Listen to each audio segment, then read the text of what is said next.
Bonjour à toutes et à tous. Merci d'être présents pour notre premier atelier de la journée, dans notre troisième jour du festival AJCM, sur la thématique aujourd'hui est la mobilité solidaire. Donc aujourd'hui, on accueille 1538 Méditerranée et leur atelier journalisme citoyen. Colline, je te laisse la parole. Merci. Alors, on est très heureuse de vous retrouver aujourd'hui, en tout cas pour les participants de ces ateliers qui ont commencé au tout début du mois de mai, fin avril. C'est la troisième séance.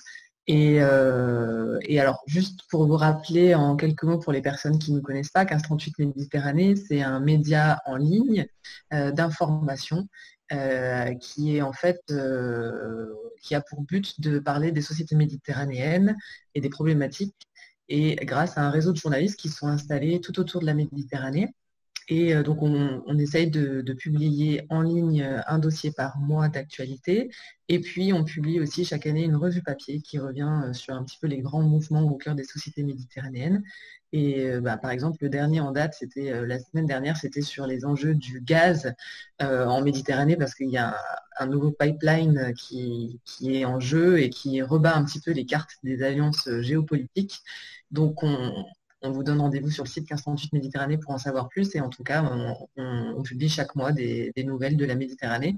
C'est pour ça que ça faisait sens aussi de prendre part à la JCM. Et notamment dans ce cadre-là, on a aussi réalisé un dossier grâce à tous nos correspondants pour présenter un petit peu les correspondants de la JCM partout autour de la Méditerranée. Il est en ligne également et vous pouvez un peu retrouver tous ces visages qui font vivre la JCM et qu'on est heureux d'avoir rencontrés.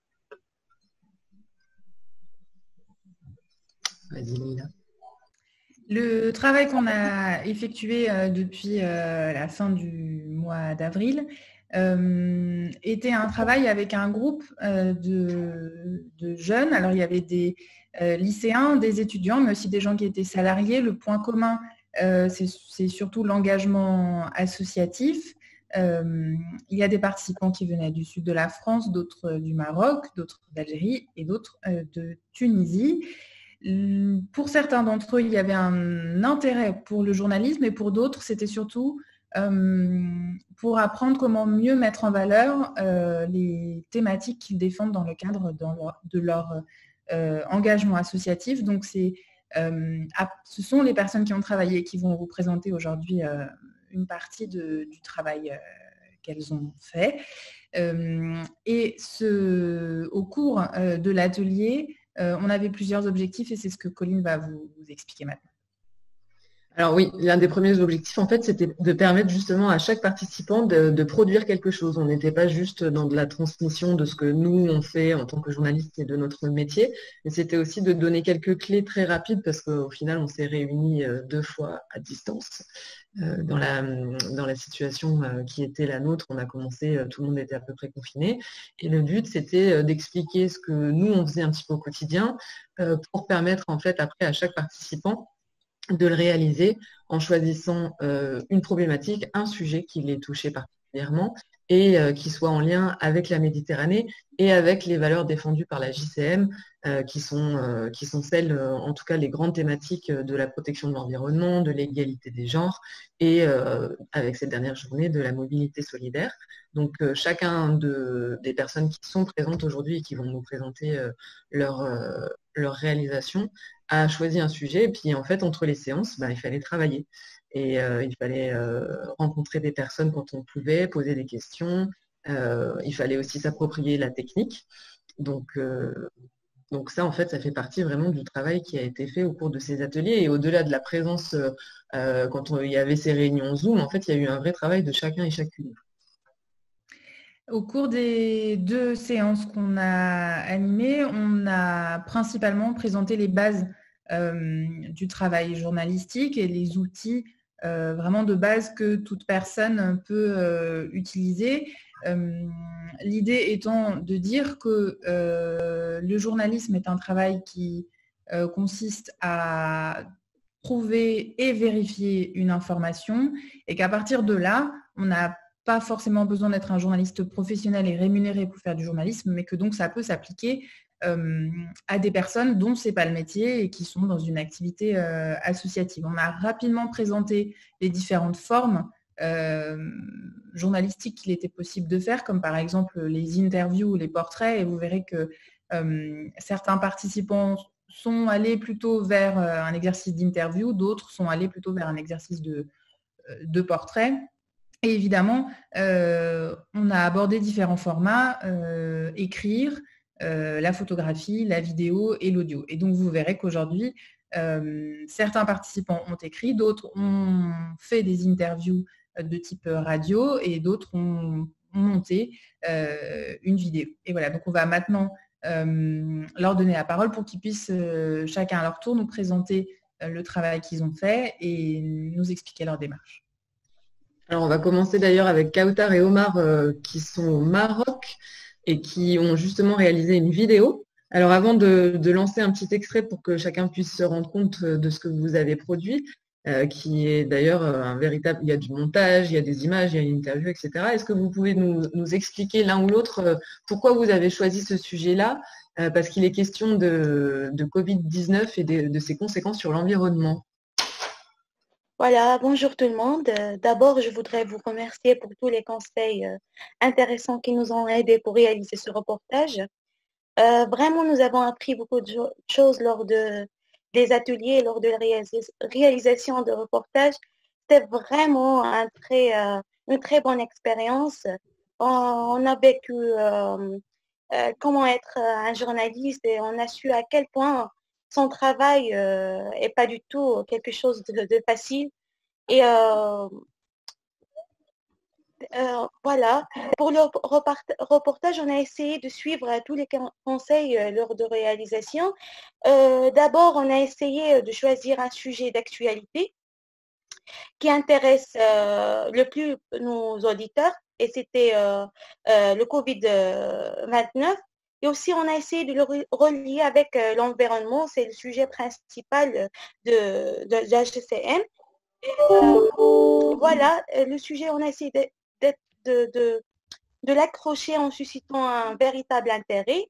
Et après, on a choisi le type de reportage le plus convenable à notre besoin.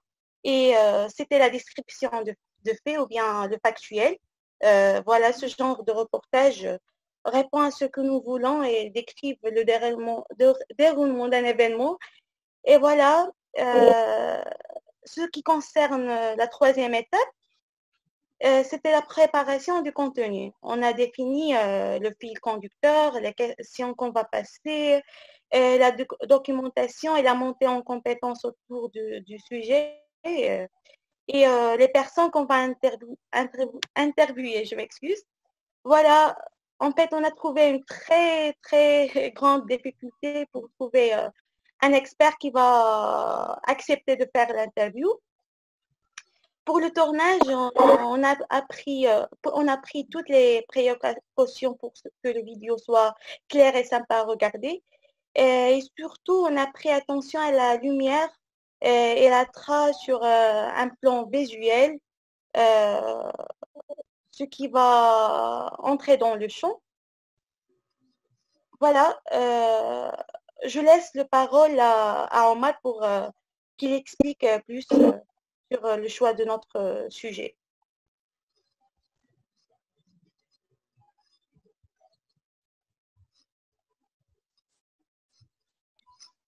Omar? Bonjour à tous.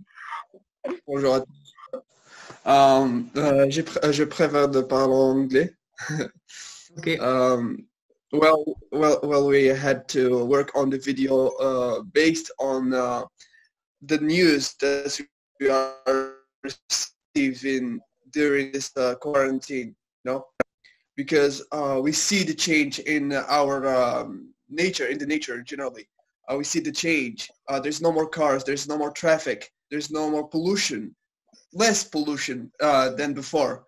So I had the idea to work on my city because we can't travel, we can't having other places. We don't know what's happening in other places around the world, but we can see the change on the news, right? So yeah, we took some videos based on our journalist friends to create the video. So what we did is I talked with our teammate in the association. He's with us right now, Yahya Ibn Khatib. He's the one who did the most of the job, to edit the video, because it was like hard a bit to respect the terms and to render in the video, even especially when you don't have like the tools that you need. And yeah, I had to talk with Maran Belarbi to be our interviewee. So we had to take the decision of what we're gonna talk about. Are we gonna talk about climate change? Are we gonna talk about nature in general? Are we gonna talk about the COVID-19? So we had that challenge to create a specific topic and to talk about specific information that people need to hear. So that's all. Thank you. Thank you, Omar. On peut regarder un extrait, puis après, comme ça, on verra s'il y a des questions qui émergent de cet extrait, ou alors si vous voulez continuer à nous transmettre un petit peu votre expérience. Mais je vous invite maintenant à regarder l'extrait en suivant le lien qui a été partagé dans la conversation, en tout cas pour les personnes qui sont sur le Zoom.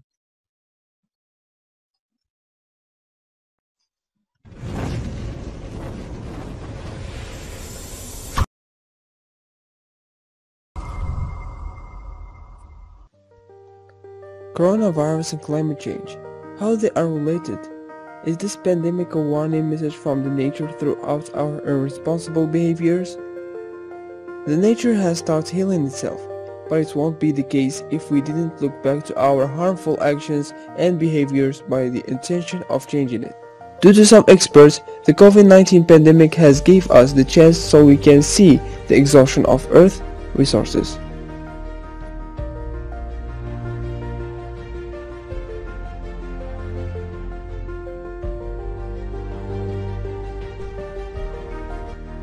So, climate change. I do believe that it's pretty obvious that during all these years of human industry and all what we've achieved so far, from like advanced technology, big factories, massive transportation, like means of transportation, I think it's pretty obvious that we are affecting the environment around us in a way or another.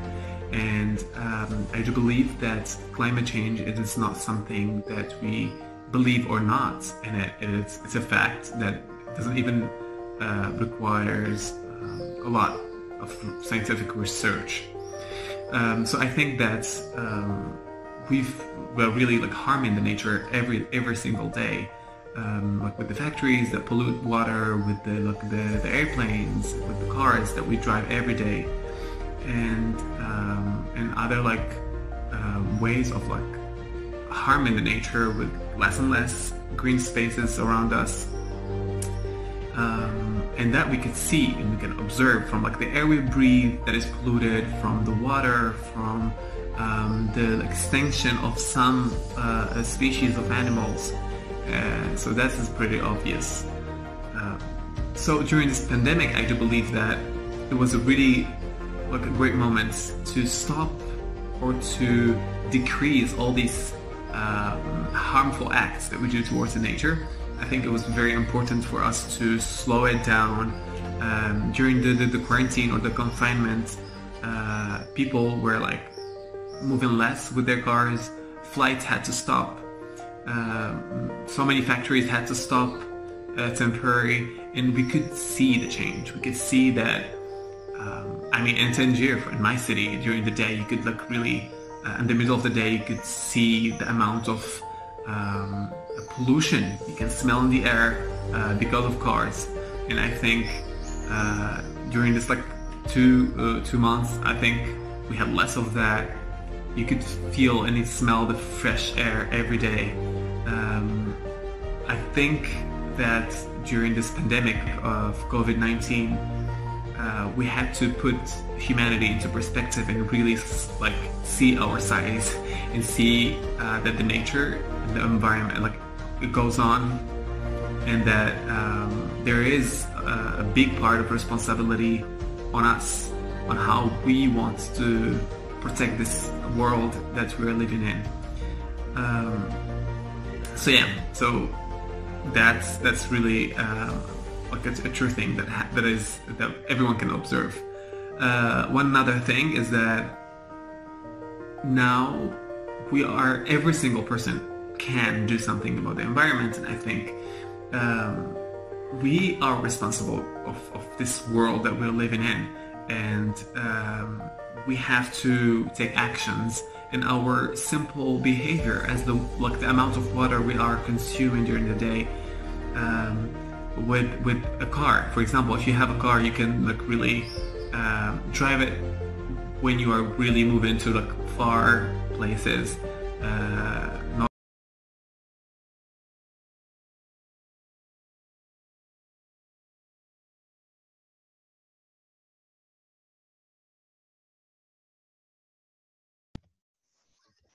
Alors, normalement, la vidéo s'est terminée sur le live.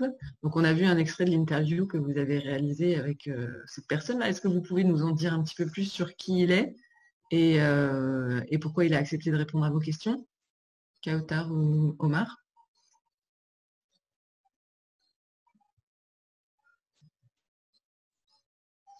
Je ne sais pas s'ils ont repris. En tout cas,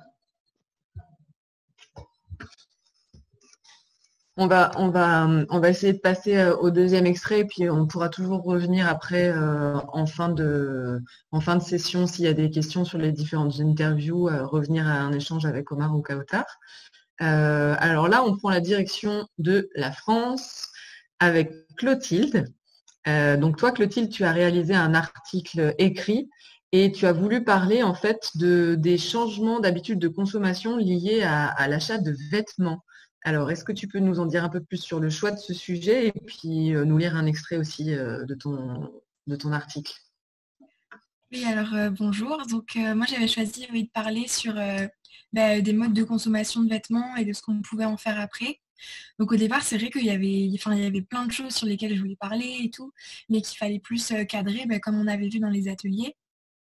Donc ça avait permis justement de trouver le fil conducteur pour suivre et tout.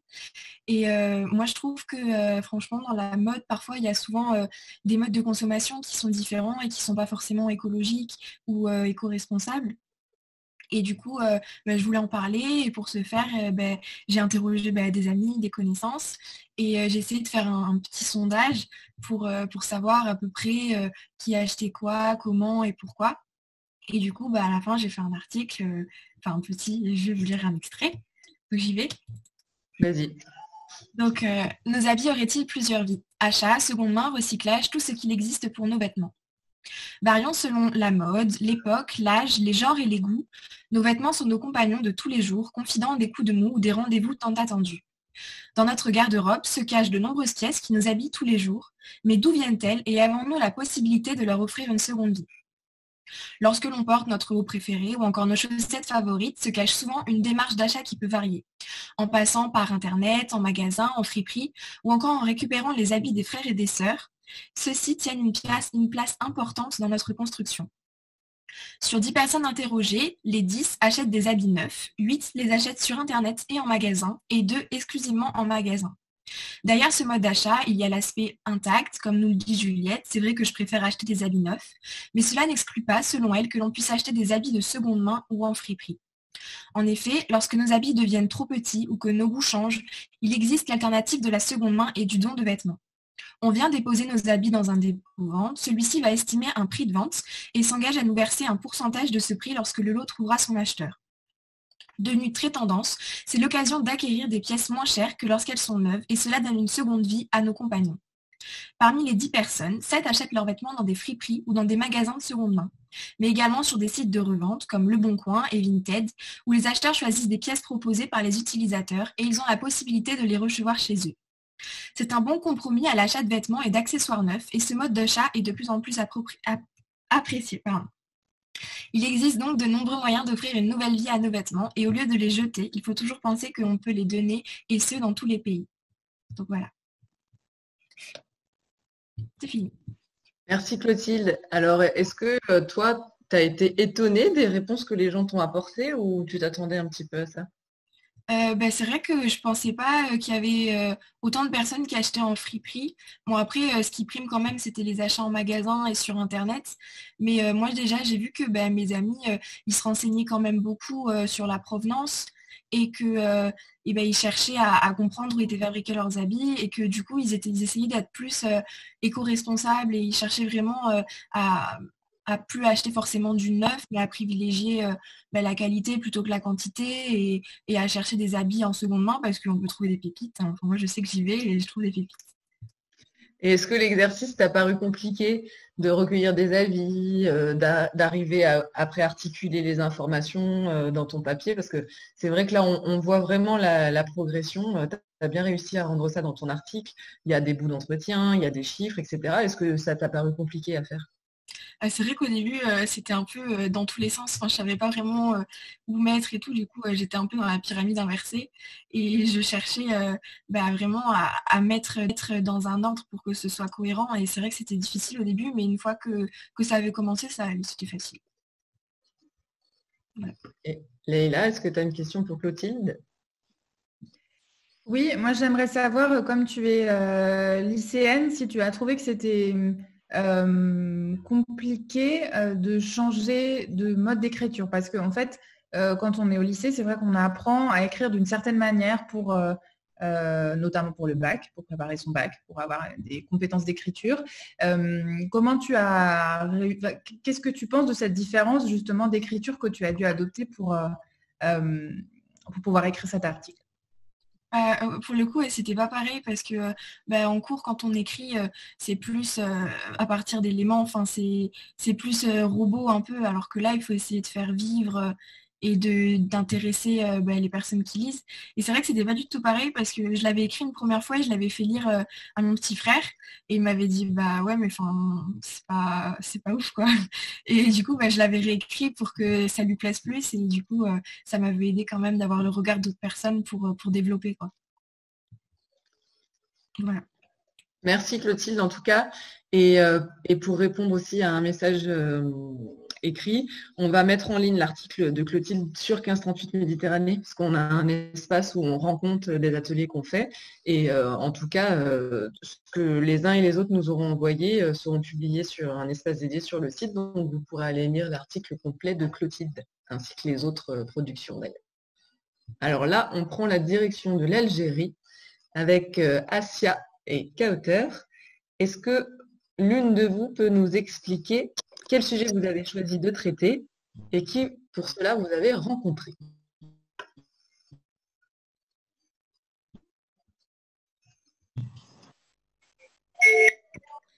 Bonjour tout le monde, de vous revoir toutes et tous. Et puis, ça a été vraiment un bon moment cet atelier qui nous a réunis dans une période un peu difficile.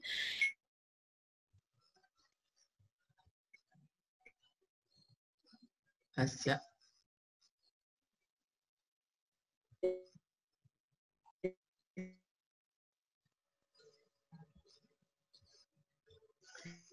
Alors Assia, je crois que ta connexion ne fonctionne pas très bien. Je t'invite à déconnecter ta webcam. Voir aussi qu'on est réunis. Vous m'entendez? Allô? Et comme Oui. ça va, vous arrivez à m'avoir? Ok, super. Très bien, Assia.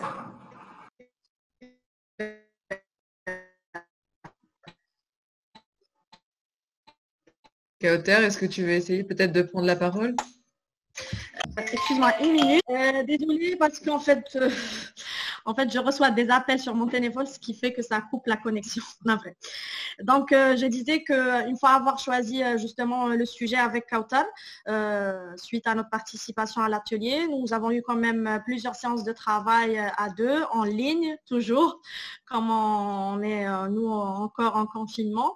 Et on a élaboré tout le fil conducteur de notre reportage. Bon, on avait déjà décidé de faire un article multimédia à la base qui allait réunir des vidéos, des audios, du texte et des photos. C'était aussi pour nous adapter parce qu'on a un site web et on voulait nous investir un peu plus dans la gestion du site web et cette formation, c'était l'occasion justement de pratiquer tous ces outils. Et donc, après, nous avons départagé les tâches comme on ne se voyait pas. Donc, chacune a fait un petit peu de son côté sa partie. Il reste la partie de la vidéo qu'on n'a pas encore finie parce qu'on n'a pour le moment pas d'autorisation d'effectuer des tournages à l'extérieur. On attend donc la levée du confinement pour le faire.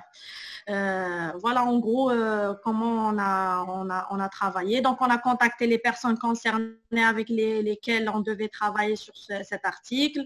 Nous avons donc programmé des séances de travail toujours en ligne pour l'enregistrement des différentes parties les concernant.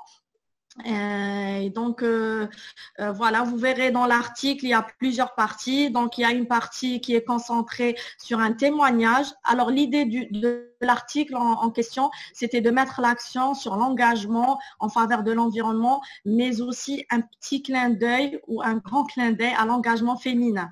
On sait très bien la place de la femme dans la société civile qui est très importante. C'est la femme, elle arrive quand même à être influente et à être porteuse d'idées et de changements. Et donc, notre intérêt s'est tourné vers cette dame. Donc, c'est Dr Zohor Brixi.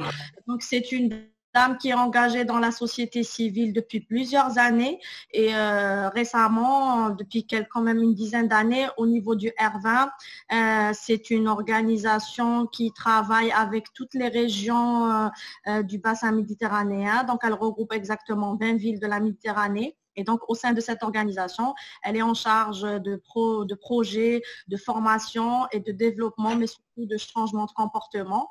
Et donc, elle travaille énormément avec les enfants, les jeunes. Et notre association, qui est partenaire avec le R20, a justement entrepris de nombreux projets, notamment sur le tri sélectif, la gestion des déchets ménagères, la formation de jeunes ambassadeurs de l'environnement, d'animateurs socioculturels, mais aussi dernièrement un projet sur l'économie verte et solidaire qui était destiné à des femmes au foyer. Donc, on leur a appris comment elles pouvaient être productrices d'économie à partir de déchets ménagers.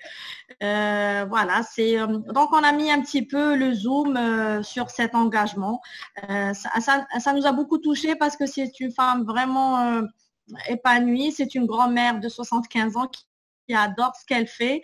Et en fait, c'est une source d'inspiration et d'énergie inépuisable pour nous, jeunes qui la côtoyons. Et elle dit, ce qui m'a marqué, c'est qu'elle dit qu'aujourd'hui, on a l'opportunité historique de contribuer à faire changer les cultures, les mentalités et les pratiques pour le changement des comportements par les contaminations positives. Elle dit que c'est le moment d'agir car demain, ça sera trop tard et on l'a vu avec cette pandémie mondiale qui nous a quand même mis devant les yeux un petit peu tout ce qu'on a fait de mal sur notre planète. Il est en train de ressortir et les années à venir, ça va encore empirer. En tout cas, moi, personnellement, je me suis dit que l'environnement se portait très bien sans nous durant le confinement. On a vu plein d'espaces verts éclore et revivre, à croire que la Terre, comme elle dit dans son témoignage, reprenait sa paix intérieure de vivre. Et donc, voilà, je vous laisse en tout cas feuilleter ou lire l'article. Il y a des parties sur l'animation socioculturelle que j'invite Kautar à en dire un peu plus. Merci Assia. Alors la deuxième partie, on s'est focalisé sur l'animateur socioculturel et l'animation socioculturelle d'une façon générale et surtout les formations. Alors dans la majorité des projets de l'association ainsi le tissu du mouvement associatif, on travaille sur le côté formation, c'est pour doter les animateurs des outils et des techniques d'animation pour pouvoir aller vers l'autre, pour pouvoir être plus convaincants et aussi pour qu'ils puissent aussi changer, passer un message avant et ensuite changer un comportement. Même si ils travaillent juste pour le changement de l'État, genre de l'État actuel, côté environnement et culture aussi. Alors, on a interviewé 2 participants de la formation. Le premier interview était avec Insaf. Donc, c'est une jeune qui a 34 ans. Elle est architecte, mais elle est très passionnée par l'environnement. Donc, on peut vous laisser entendre l'interview. Et le deuxième interview aussi, c'était avec Sofiane Belhalfaya, qui est un jeune animateur passionné par l'environnement, un jeune engagé. Donc, aussi, il a partagé avec nous son expérience de la formation ainsi des activités. Parce que tout le temps, lorsqu'on a la formation théorique, on a le côté pratique. Donc, le côté pratique, c'est les actions et les activités qui sont menées sur le terrain. Donc, là, on va partager avec vous deux enregistrements, les interviews des deux animateurs socioculturels du projet. Merci.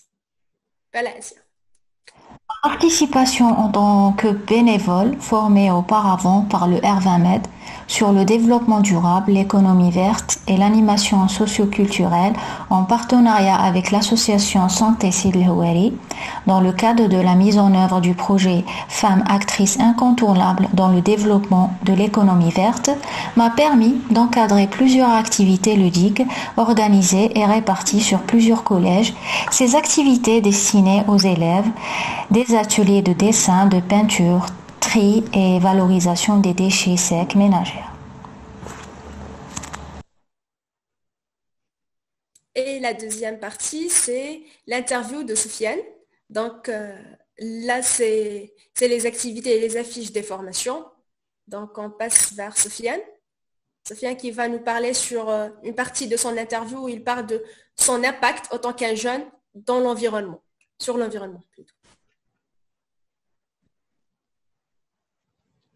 Salam alaikum, je m'appelle Sofiane Belhalfaya, ingénieur en génie civil et militant associatif. Je suis énormément content de vous faire entendre ma voix. En ce qui concerne la question de l'environnement, je trouve que c'est l'affaire du millénaire actuel et qu'on doit tous lui prêter une attention assez particulière, car elle est étroitement liée à notre avenir, non seulement, mais à celui de nos enfants. Alors, passionné ou pas de la thématique, je pense qu'on est tous obligés de s'intéresser et de protéger notre environnement dans un premier temps. La passion viendra sûrement dans un deuxième temps en voyant les résultats des efforts accumulés de soi et d'autrui bien évidemment sur notre entourage environnemental. J'ai participé à plusieurs activités avec l'association Santé Sid El Houari SDH et son partenaire le R20med.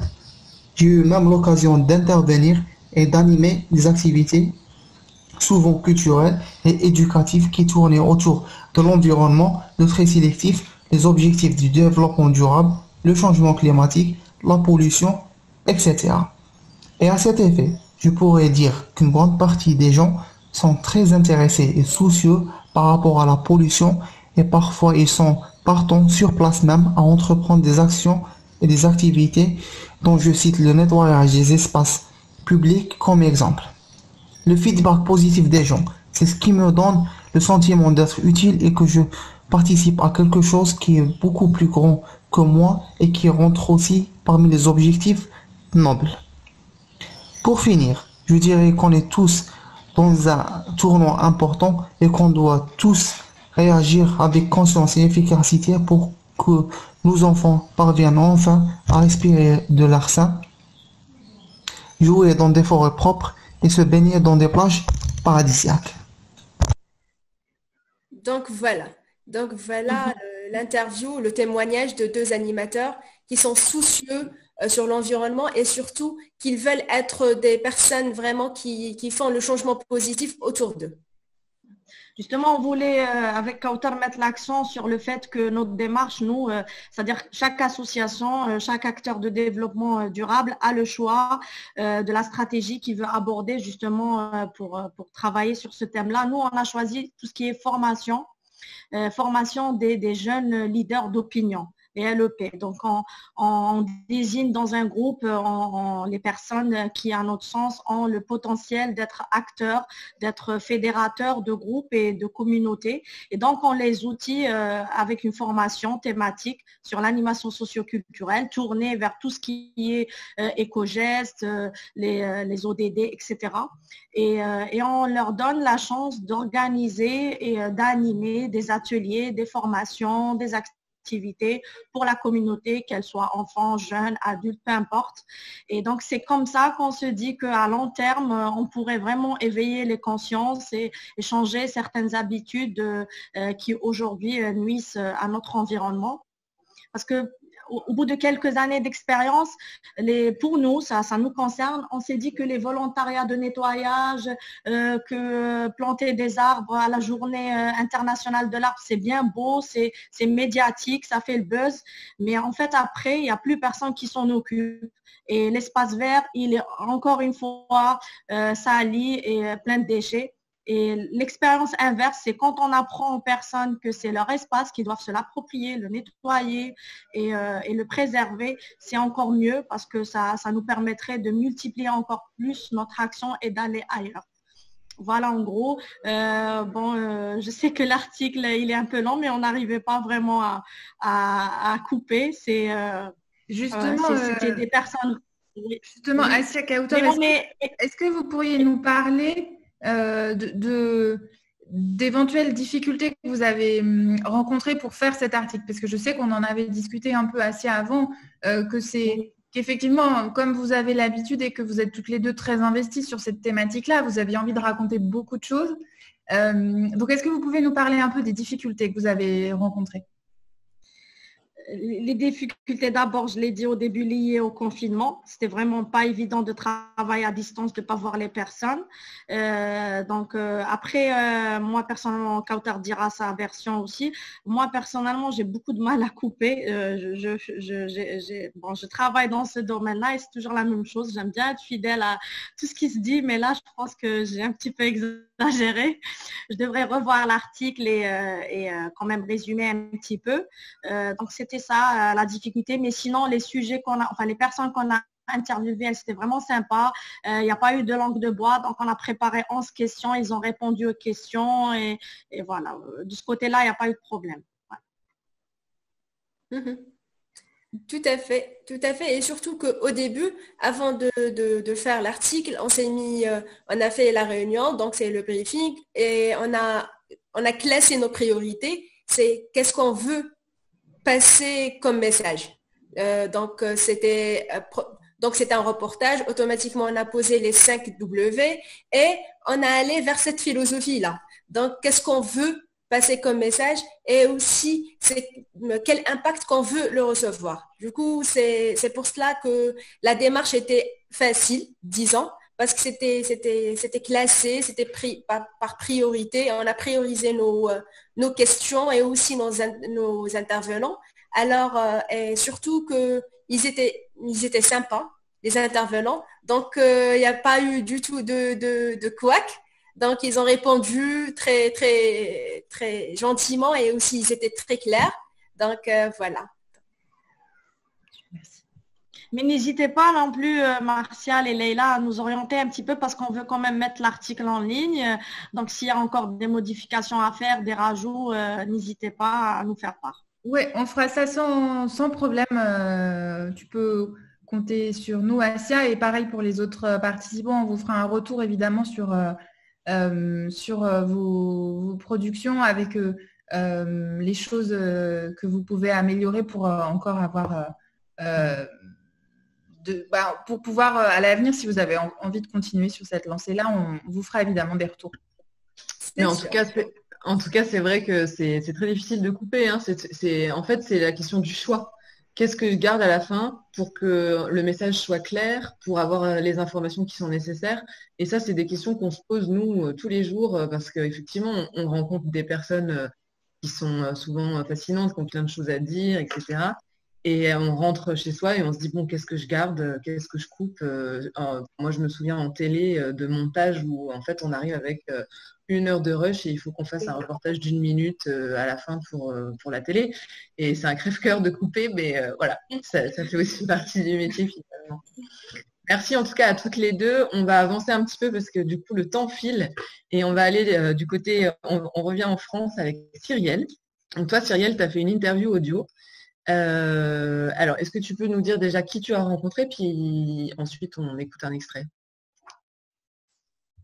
Oui, alors du coup, ouais, j'ai réalisé un article sur le thème de la protection des espaces marins et j'ai rencontré Mélanie Sergent. Donc elle va expliquer là du coup son métier et surtout sa passion en réalité parce que c'est vraiment sa passion et elle le dit dans l'interview. Voilà.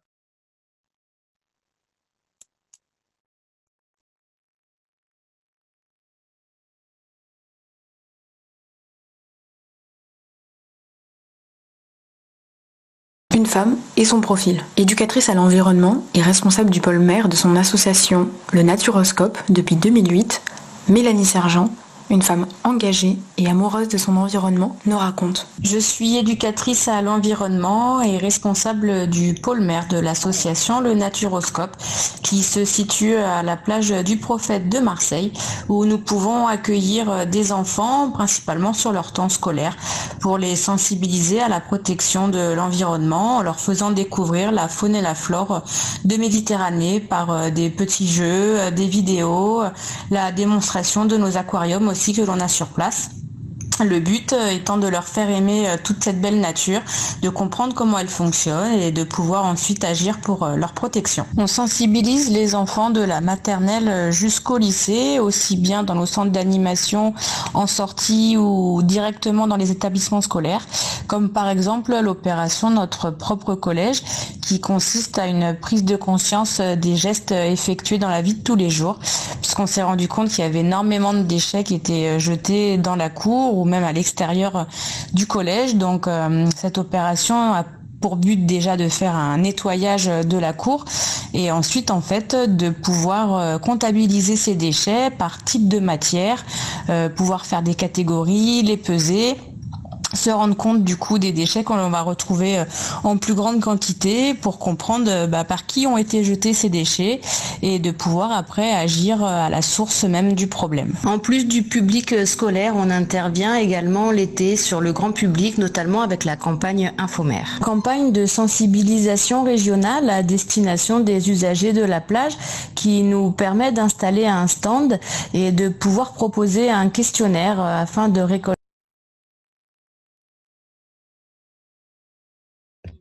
Pardon, je voulais pas couper aussi sec, mais je voulais couper à la fin de sa phrase, mais bref, je suis allée trop vite.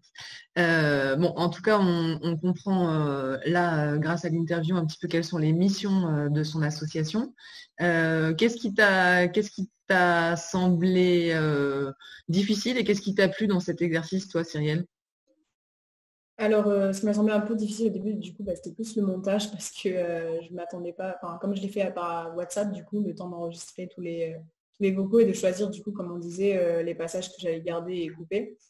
Donc ça, c'était un peu complexe. Et après, sinon, c'était assez simple parce que je connaissais déjà l'association et du coup, ça m'a permis d'avoir tout de suite l'idée et d'être en contact rapidement avec la personne et du coup, de pouvoir réaliser ça assez simplement et poser des questions qui me semblaient simples et logiques. En tout cas, c'est ce que je te disais. Rien que le petit insert de ta voix au début, c'est super pour situer la personne. C'est important, effectivement, quand on fait des interviews, d'arriver à expliquer qui sont les gens de manière simple aussi pour que l'auditeur puisse rentrer directement dans l'interview. Et ta voix, elle passe très bien à la radio, comme on dit. J'ai une question. Cyrielle, est-ce que tu pourrais expliquer, parce que la vidéo est vue par des gens, par du public qui ne savent pas exactement ce qu'il y avait dans le contenu de l'atelier. Est-ce que tu peux nous expliquer si tu avais déjà fait de la radio avant et d'un point de vue technique, est-ce que ça a été difficile pour toi de faire une interview de type radiophonique? Parce que beaucoup de gens s'imaginent que le principal obstacle, finalement, c'est la technique. Alors, non, j'ai jamais fait vraiment d'atelier radio. J'en ai fait une fois, mais c'était un atelier un peu différent. Il fallait raconter une histoire, donc c'est pas vraiment pareil. Mais sinon, j'ai trouvé assez simple du coup la réalisation et poser des questions, parce que comme je disais, je connais un peu la situation et le sujet m'intéressait vraiment. Et j'ai déjà fait par exemple plusieurs sorties en mer avec eux justement. Et donc les questions étaient choisies vraiment avec juste simplicité. Et voilà, ça m'a paru un petit peu compliqué, c'est juste le montage. Sinon, non, vraiment, c'était chouette. Très bien, merci. Ouais, merci. Et on mettra tout ça en ligne, toujours sur le site de 1538 pour avoir l'intégralité du témoignage et aussi l'image que tu nous as transmise de la personne que tu as rencontrée. Et alors là, on va, pour une dernière intervention avant d'éventuelles questions, on va aller du côté de la Tunisie avec Naïma, si Naïma nous entend. Alors, Naïma, elle a travaillé en fait sur le mode d'une interview et elle a interviewé Nidal, qui est un petit peu une figure du scoutisme en Tunisie et qui fait beaucoup sur les questions d'environnement. Je ne sais pas si Naïma arrive à se connecter, à ouvrir son micro et si elle nous entend toujours. Sinon, je peux lire un extrait de l'interview parce qu'elle nous l'a envoyé et du coup, je l'ai aussi sous les yeux.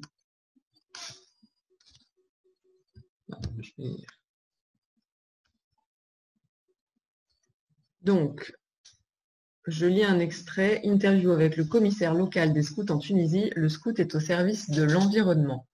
Les scouts tunisiens ont toujours donné l'importance spécialement à l'environnement par ses différentes activités. Monsieur Nidal Ben Amor, le commissaire local des scouts, répond aux questions concernant ce sujet. Alors, la première question, quelles sont les activités menées par les scouts tunisiens pour protéger l'environnement? Plusieurs types d'actions sont menées par les scouts tunisiens en faveur et par les enfants et les jeunes de 7 à 17 ans. Campagne de sensibilisation grand public, campagne de nettoyage, formation, activités de sensibilisation pour les enfants et les jeunes moyennant des films, discussions, chansons, courtes pièces de théâtre, etc. Est-ce que l'éducation à l'environnement est inclus dans le programme du scout chaque année? Oui, l'environnement est l'un des 7 axes d'activité sur lesquels les scouts travaillent. Cet axe est inclus dans nos manuels pédagogiques et ne change pas. Est-ce que les enfants et les jeunes sont conscients de l'obligation de protéger l'environnement? Franchement, plus ou moins. Ça dépend surtout de l'éducation familiale. Certains enfants, on les trouve conscients de leurs gestes envers l'environnement, tandis que d'autres enfants montrent une certaine négligence de leur attitude envers l'environnement, comme casser un tronc d'arbre, jeter un papier dans la rue, laisser couler l'eau du robinet, etc. On travaille beaucoup sur ces dernières choses. Qu'apportent les scouts à l'environnement dans votre pays? Principalement, ils participent et contribuent au renforcement des capacités des enfants et des jeunes pour préparer un citoyen responsable, notamment sur la question de l'environnement. Notre rôle en tant qu'association d'éducation populaire est d'éduquer notre public cible sur les enjeux qu'on a sur l'environnement et à une échelle locale, régionale, nationale et internationale. Voilà, donc ça c'est un bout de l'entretien que Naïma a réalisé avec Nidal. Pareil, on le mettra en ligne sur 1538 Méditerranée pour le retrouver en intégralité. Et puis, ça fait aussi une transversale avec le dossier, mais Nidal, c'est aussi une des personnes dont on a fait le portrait dans le cadre du dossier AJCM, puisque c'est un des correspondants de l'AJCM en Tunisie. C'est une personne qui fait beaucoup, effectivement, dans son pays. Et il y a notamment des vidéos qu'il a tournées sur la plage là ce week-end parce qu'il y a eu un plugging pour ramasser les déchets, etc. Donc voilà, c'est quelqu'un de très dynamique. Et donc, son interview sur les scouts en Tunisie. Alors, Naïma, je ne sais pas si elle arrive à se connecter. Ça aurait été chouette d'avoir son retour, mais en tout cas, on pourra toujours lui poser quelques questions par ailleurs et puis les intégrer après à l'interview quand on la mettra en ligne. J'ai l'impression même qu'elle a dû se déconnecter. Ce sont les difficultés du direct. Alors, je ne sais pas si là, on arrive presque à la fin de cette séance qu'on avait imaginée pour vous faire présenter vos rendus. Il y a des personnes qui sont là, qui assistent à l'atelier en tant que public, soit sur le Zoom, soit sur le live sur Facebook.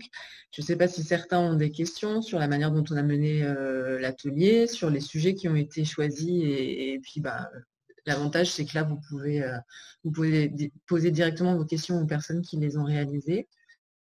Il y a Naïma qui essaye de se connecter aussi en même temps. Bonjour. Bonjour Naïma. Je suis là. Bonjour. Alors, merci pour cette interview. Est-ce que tu peux nous raconter un petit peu les coulisses de cet entretien? Oui, tout d'abord, je vous félicite pour tous vos efforts. Quand on a intégré le GCM, j'ai pensé de faire l'article avec les scouts parce que on travaille aussi sur l'environnement. On fait des campagnes de plantation d'arbres, des campagnes de nettoyage, enseignant sur le compostage, mis à part les activités, des chansons, des bricolages, des jeux pour aimer la nature. c'est ma première fois que je joue le rôle du journaliste. C'est un métier que je découvert et je vous avoue que ce n'est pas facile. J'ai mis des temps à préparer des questions et puis j'ai cherché la bonne personne qui est M. Nidal Ben Amal, le commissaire local des scouts tunisiens, pour faire un interview avec lui. Et on fait l'interview en ligne à cause de confinement. Donc, j'ai posé 6 questions à M. Nidal concernant l'environnement et comment les mouvements et les activités du scout contribuent à la protection de l'environnement. Donc, est-ce que je peux lire l'article ou bien comment? Alors, en fait, pendant que vous étiez déconnecté, moi j'ai lu un extrait de l'interview pour donner une idée en fait aux personnes. Donc, on a eu un petit peu un regard sur ce que Nidal nous a présenté du scoutisme et de ses actions sur l'environnement. Moi, j'aurais une question. Oui, comme Naïma, tu disais que le métier de journaliste n'était pas facile. Est-ce que tu peux nous raconter quelles ont été les difficultés pour toi pour faire cette interview? Les difficultés, c'est de bien préparer les questions. Il faut faire des questions ouvertes pour que le répondeur peut donner des informations, plus des informations. C'est ça, c'est le problème que j'ai eu. Bon, après, ça, c'est, je te rassure, c'est quelque chose qui devient de plus en plus facile avec le temps. Et au bout d'un moment, une fois qu'on a l'habitude, on ne pose plus que des questions ouvertes tout le temps à tout le monde, quelle que soit la partie de la journée, même si ce n'est pas pour faire du journalisme. Donc, effectivement, c'est pas simple au début, mais une fois qu'on a compris le truc, ça reste. Oui. Merci. Merci beaucoup. Et puis, encore une fois, tout ça sera retrouvé. Je vois qu'il y a des personnes comme Alexandra ou Anna qui sont connectées. Si vous avez des questions aux participants, n'hésitez pas, vous pouvez prendre la parole quand vous le souhaitez. Pas de questions pour moi, j'ai participé aux ateliers de préparatoire, donc je trouve intéressant qu'il y ait une concrétisation réelle de ce travail. Et que finalement, en peu de temps, il y a eu des productions qui ont été faites, diverses et variées, et somme toute, me semble-t-il, en tous les cas, du peu que j'en connais, de qualité, en tous les cas, derrière l'écran. Voilà. Donc, je trouve que c'est un bel engagement, c'est un beau travail. Et moi, j'ai suivi depuis le début, enfin tout au long du week-end, quelques ateliers, conférences, et je trouve que c'est vraiment génial d'arriver à des productions qui viennent du Maroc, de l'Algérie, de la France, et tout ça en un seul et même lieu. Donc, super et bravo à tous. Voilà, c'était tout. Merci beaucoup. C'est vrai que même pour nous, c'est un challenge parce qu'on a l'habitude avec un centre de mener des ateliers, mais souvent, déjà, on les fait en présentiel, et puis la plupart de nos activités, elles ont lieu en France parce que c'est là où il y a le plus de membres actifs, on va dire. Et c'est vrai que pour nous, c'était super de pouvoir tenter l'aventure entre Leïla qui est en Algérie et moi ici à Marseille, et d'avoir effectivement des personnes qui sont dans des pays différents et d'échanger aussi sur ces problématiques-là, parce que finalement, on se rend compte que c'est des sujets communs. C'est d'ailleurs ce qui nous pousse, nous, à parler de Méditerranée en se disant qu'on peut apprendre les uns les autres. Et là, on se rend bien compte sur ces problématiques qu'il y a plein de choses qui sont partagées et que selon les pays, il y a des infos à croiser, des témoignages aussi qui peuvent être valables dans n'importe quel pays que l'on soit. Et c'est vrai qu'on est assez épaté aussi avec Leïla des rendus, parce qu'en fait, on a eu 2 séances de 2 heures où on essayait d'expliquer un petit peu les bases de notre métier et de donner des outils concrets. Et puis après, vous étiez un peu lancé dans la nature et c'était à vous de jouer, d'essayer de contacter des personnes, de vous approprier la technique. Et puis l'aspect aussi, je prépare mes questions et je fais un choix, comme vous l'avez dit. Et en fait, là, dans les différents contenus qu'on a eus, on se rend compte que vous l'êtes bien approprié, en fait, et que ça donne effectivement des points de vue variés et assez riches. Donc bravo à tous déjà et à toutes. Je ne sais pas s'il y a d'autres questions, que ce soit sur Facebook ou Anna qui est avec nous. En tout cas, n'hésitez pas. Sinon, Leïla, tu veux dire quelque chose pour conclure? Ah, c'est à moi qu'incombe la charge de conclure. Non, effectivement, je tiens moi à souligner que c'est jamais très simple de faire un atelier à distance comme ça. C'est très court. Nous, ce sont des concepts qu'on utilise tous les jours. Donc, on ne s'attend pas forcément à ce qu'en ayant évoqué une fois une chose, vous le reteniez. Mais moi, ce que je retiens, c'est qu'aujourd'hui, quand vous parlez, vous, de la façon dont vous avez travaillé, et c'est vous qui le dites, c'est pas nous qui l'avons dit, il y a l'une d'entre vous qui évoque la pyramide inversée, l'autre qui dit qu'elle s'est basée sur les 5 W, et quelqu'un qui nous parle de questions ouvertes qui sont difficiles à écrire. Donc, moi, je suis très contente que vous ayez retenu aussi facilement des choses qui sont quand même des vraies techniques. Et donc, ça veut dire que c'est très possible de former des personnes qui ne connaissent pas le métier aux techniques de base. Et bravo pour votre travail et pour votre investissement. Voilà, moi, je suis vraiment très, très impressionnée de la qualité du rendu finalement après deux séances. Je ne sais pas s'il y a quelqu'un qui vient de nous rejoindre. Je ne sais pas s'il souhaite poser une question. Ou si l'un ou l'autre des participants, vous souhaitez ajouter quelque chose sur votre participation ou sur peut-être poser une question à un autre participant, c'est aussi possible. Moi, je voulais juste vous remercier pour cet atelier parce que c'était cool, même si on n'est pas en présentiel et tout, mais franchement, c'était chouette de le faire et d'apprendre juste les bases. Donc voilà, juste merci. Merci Cyrielle. Eh ben, on va se quitter. Si nous n'avons plus d'autres interventions. En tout cas, c'était un plaisir pour nous. Et puis, on vous donne des nouvelles très rapidement à chacun et chacune, un peu plus détaillées sur vos productions. Je me permettrai un petit mot du coup pour la suite des activités donc, du festival AJCM. On reprend à 14h30 avec un débat du coup avec des députés européens pour le projet Young Voice Med. Et un petit point aussi sur notre Plugging Challenge qu'on a lancé du coup au tout début du festival. On a passé du coup la tonne de déchets collectés du coup partout en Méditerranée. Si je ne m'abuse, on est quasiment à 1200 kg collectés sur 220 km partout en Méditerranée. Donc félicitations à tous. Ça continue, donc n'hésitez pas à faire des Plugging Challenge, à nous envoyer des photos et vous inscrire du coup sur notre site web ajcmed.org. Vous verrez du coup tout au long de la journée sur notre Facebook les différentes photos du coup des participants. Donc je vous remercie aussi du coup à l'équipe 1538 et aux participants du coup pour les magnifiques articles. Je vous invite du coup à aller sur leur site web pour autant voir les articles du coup des participants et aussi du coup les articles faits par 1538 sur les différents intervenants du coup de la JCM. Donc merci à tous. Et à bientôt.